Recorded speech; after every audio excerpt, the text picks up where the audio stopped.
இந்த பதிவு போடுறது இந்த சாட்டை துரைமுருகனுக்கு தான் இந்த பதிவு போடுறேன். அதாவது சாட்டை முருகன் வந்து ஒரு டிபேட்டில் பேசிகிட்டு இருக்கான். யாரோ பேட்டி எடுக்கிறாங்க பத்திரிக்கையாளர்.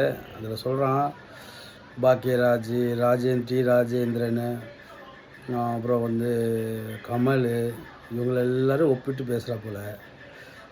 அதுக்கு வந்து ஒரு பகுத்தறிவு வேணும் ஃபர்ஸ்ட் ஆஃப் ஆல். ஆனால் சாட்டை முருகனுக்கும் சாட்டை துரைமுருகனுக்கும் அந்த சீமானுக்கும் அந்த பகுத்தறிவே இல்லை சுத்தமாக. அவனுக்கு தான் அந்த பகுத்தறிவை பற்றி பேசுகிறாங்க நிறையா. சுத்தமாக பகுத்தறிவே இல்லை அவங்களுக்கு. அதாவது அந்த பாக்கியராஜ், ராஜேந்திர, கமல் இவங்க எல்லாமே விஜய்க்கு ஈக்குவல் ஆவாங்களா? அவங்க வந்த காலகட்டம்னா இன்றைக்கி தமிழ்நாடு இருக்கிற காலகட்டம்னா இன்றைக்கி இருக்கிற தமிழ்நாட்டுக்கு தேவையானது ஒரு நல்ல தலைவர்.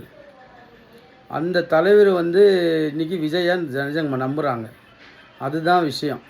அதை புரிஞ்சிக்கிறது கூட புத்தி இல்லை. இவனுங்க வயிற்றுச்சல் தாங்க முடியல. என்னென்னோ வளர்றானுங்க. இன்னும் கண்டிப்பாக வந்து மே 4க்கு அப்புறம் அண்ணனும் தம்பியும் பைத்தியக்காரன்னு அலைய போகிறானுங்க. காதல் படத்தில் வந்தான் பாரு பரத், கச்சா தலையில் அடிச்சுன்னு அழுவானுங்க பாரு. 2 பேரும் பிச்சின்னு அழுவலைன்னா என் பேரை நான் மாற்றிக்கிறேன்.